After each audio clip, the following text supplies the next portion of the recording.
Welcome back to the table as we interrupt your regularly scheduled chit-chat.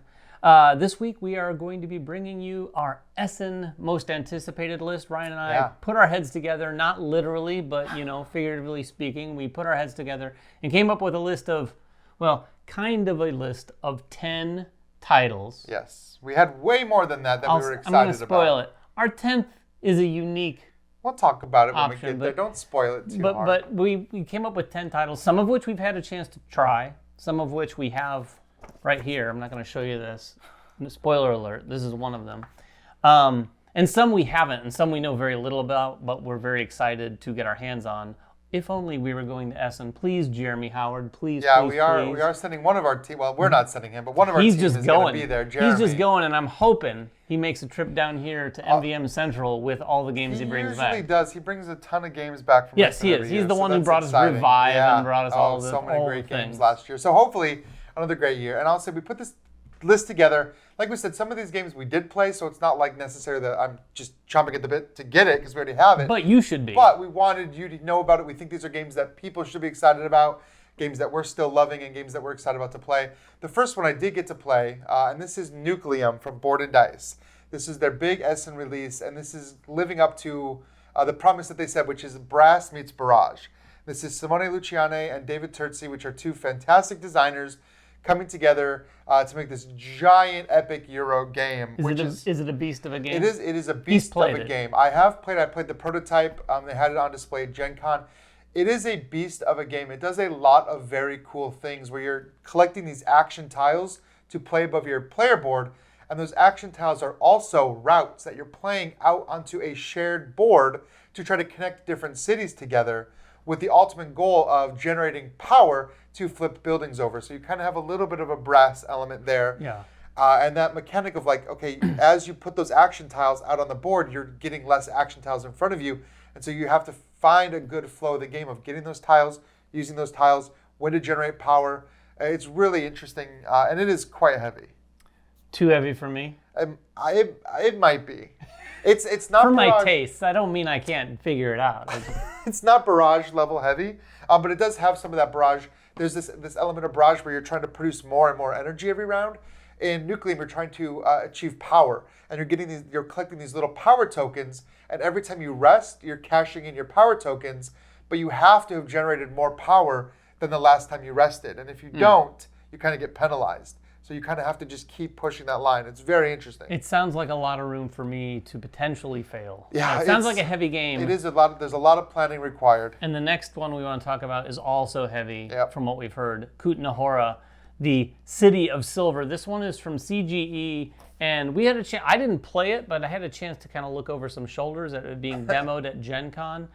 This is, I believe, by their own admission, one of their heaviest games that they've put out to date. They did make Pulsar. I don't know, people tend to forget about that. Heavy.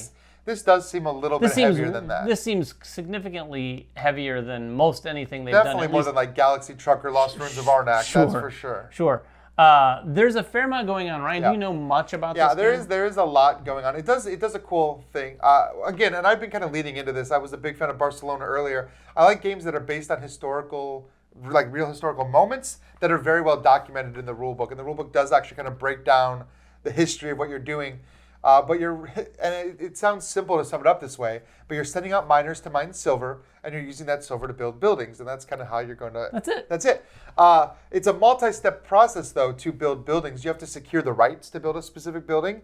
You have to secure the plot of land to build a specific building, and you need to have the resources involved in order to build that specific building. And in order to do that, you're going to be aligning yourself with particular guilds, and the guilds that you're aligned with are going to inform the decisions you make in the game and which buildings you can actually get. Some guilds don't have access to certain buildings, so there's just this whole idea of trying to play into that particular strategy. And then the market that you're buying from is going to be changing dynamically throughout the game. There's actually this cool little component, this piece, where you're slotting cards in, and based on what's showing, that's going to determine the prices of the different materials, which is really interesting. I love the clever use of just traditional cardboard. Yeah. When people build things like that, and it serves a really cool and unique purpose. Not to mention, add some table presence. Yeah. The game looks really cool. For as dry as it may sound, The graphic design and everything on this one was surprisingly good. It looks to like me. how I want it to look. It looks like a Euro about mining silver, which is exactly what I want. But it's not all beige. No, it's definitely not. not They all went with a beige. little bit darker look. So that is coming from CGE. And the next one that we wanted to talk about, number 3, I guess, is another Simone Luciani game. Yeah, by the way, these are in no real order. particular order whatsoever. But this is Rats of WISTAR, Yeah. which again, I didn't realize we had 2 Simone Luciani games on the list. We do. But this is one we actually got to play. Yeah, We've we played it did. a couple times. I've played it a few times. Emily and I actually will have a round 1 up very soon if you're watching this as we drop this. This is despite it looking like a friendly family-style game because these adorable rats and cartoony sort of graphics, don't let that fool you. This is a crunchy game. It's got some really interesting layered worker placement where you're placing workers or these chief rats out into these spots. Those spots are variable because it's a wheel that's turning, so there's always a main action and then some bonus actions. You might take some of those bonus actions, but if someone does, no one else is taking those bonus actions.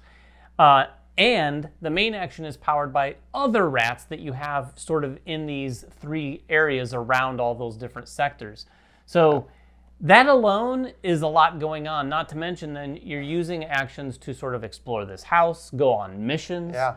You're building a massive tableau of cards, or spoiler alert, some people, like Emily, are building a large, I had a massive... pretty large, massive You did infinite too. cards, yeah. Me, not so much. I did other things, but Emily had a ton. Ryan had a ton in our play. So if you like games that have a wide range of cards that you're getting to place into a tableau, this thing has that in spades for sure. Yeah. I think it's got like 180 cards that are all different.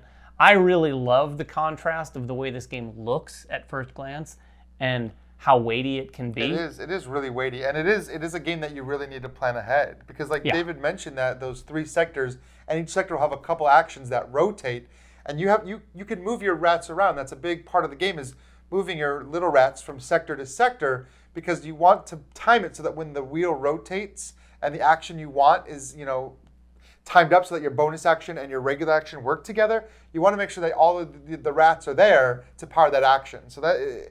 And that's not a free act. You can't just willy-nilly move your rats. That's a whole other thing. You really have to plan out like your next several moves as that wheel's rotating. It's very tight too. Yeah, the next one we want to talk about, this one is near and dear to both of our hearts, but particularly Ryan. It's Pirates of Maracaibo.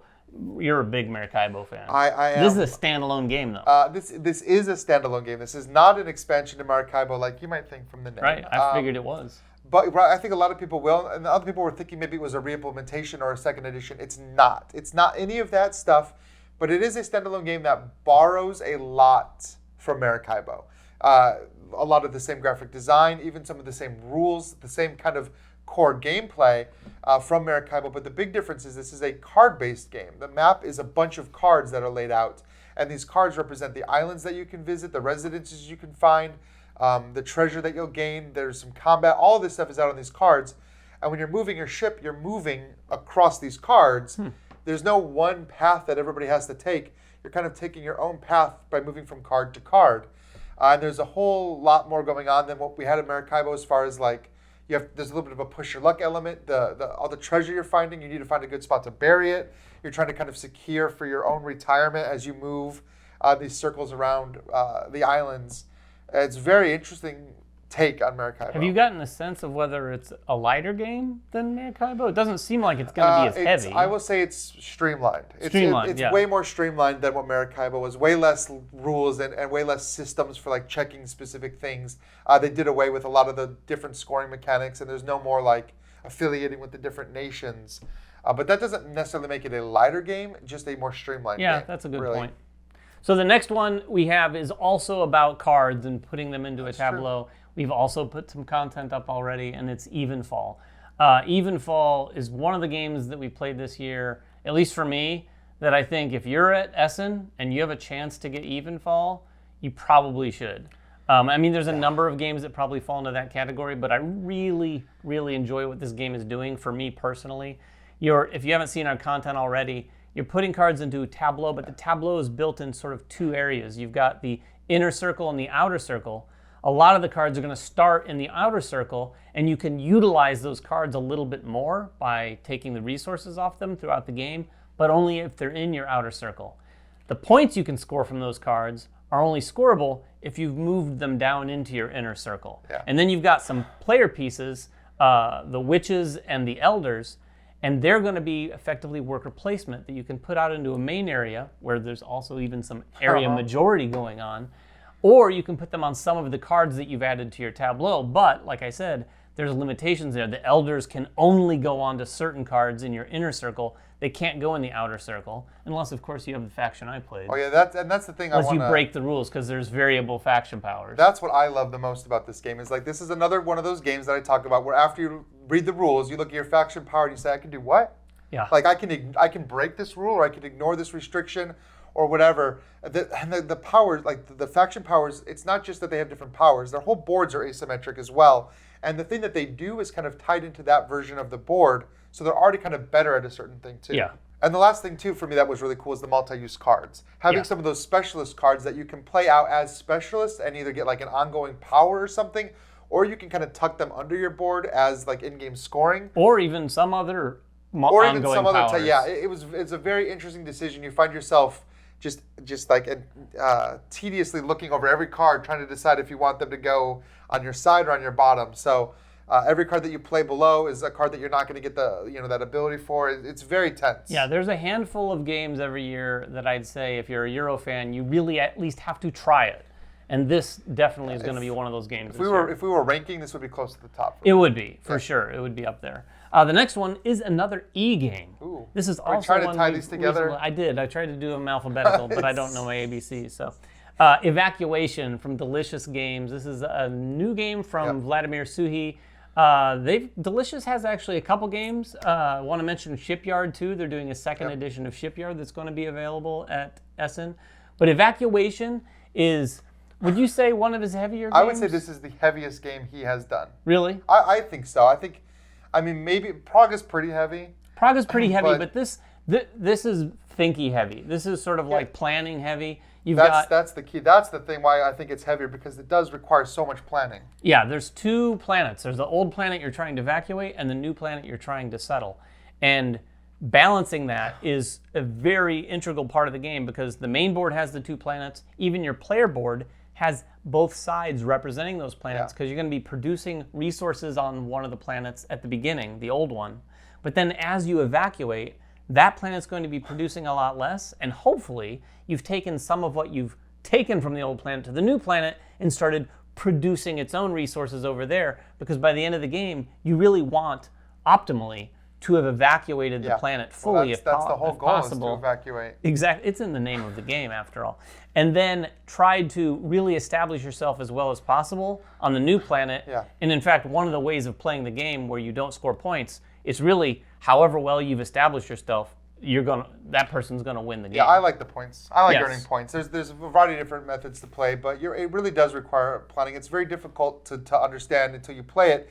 Just that tightness of like watching your resources diminish and realizing, oh, I'm not producing anything on the old planet anymore. Yeah. You can't just move everything over too fast, because it's, again, a multi-step process. And if you pull it all off without rebuilding it, then you're not getting any resources anywhere. You just have a whole lot of stuff that's ready to be replanted. Yeah, and one of those resources that's of note is energy. Yeah. Energy, like a couple of the others, are used in the game to do very thematic things, like building factories and whatnot.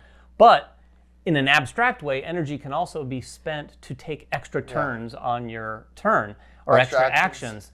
And that is something like, oh, you can get carried away and, oh, I'll take another action, I'll take another action. And then at the end of the round, you realize, oh, I don't have the energy that I needed to transport my ships from one planet to the other. And if you could imagine, that's a pretty significant part of evacuation. And very, very heavy in that aspect, very heavy in the planning aspect. So that's evacuation. The next one we're going to talk about is Delta from Game Brewer. Now, this one is a little bit different in that this was actually a Kickstarter. Yep. So it's not just going to be at Essen. People that backed it on Kickstarter are going to be getting it. But I'm excited because this is my chance to get it, because I wasn't a backer.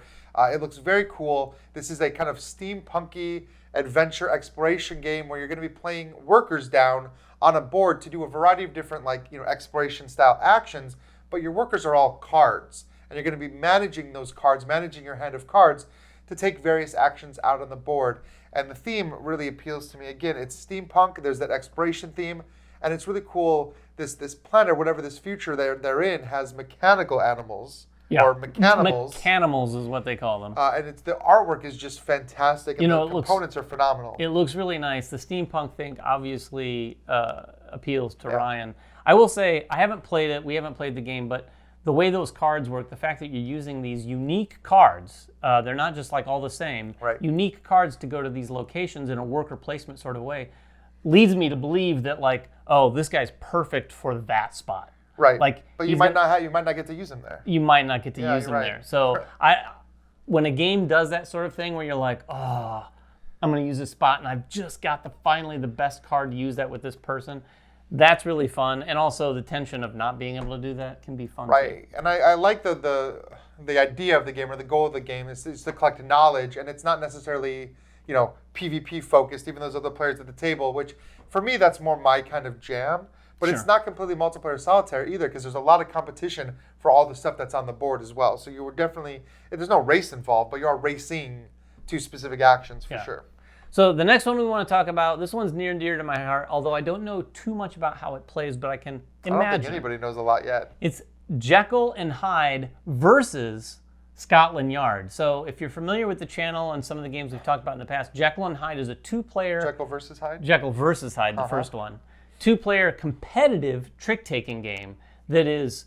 I love trick-taking games. I think we all do here.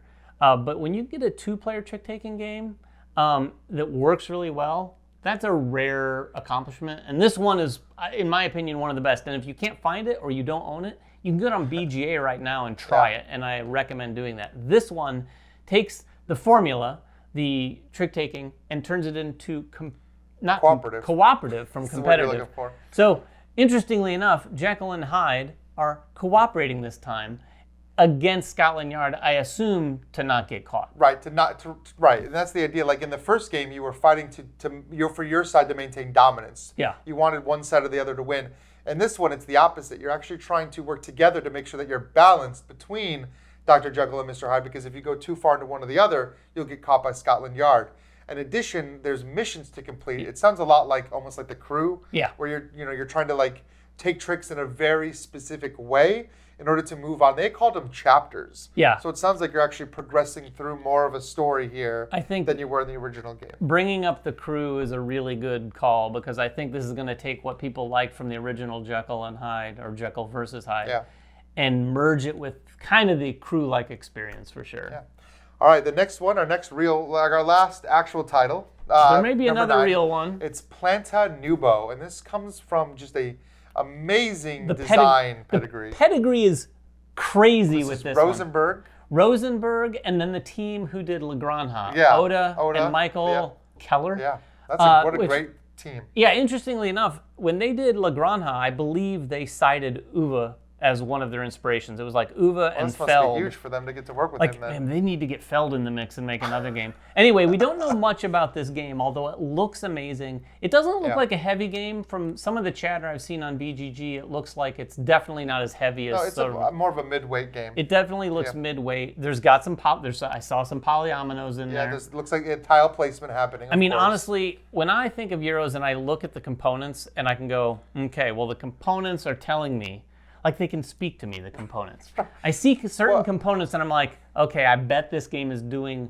what I'd like a game to do. There's definitely an expectation, especially when you have Rosenberg involved. He kind of brings in that. If there's not polyominoes, something's wrong. Well, we've seen a little bit. They haven't released a rule book as far as I have found. I've looked for one.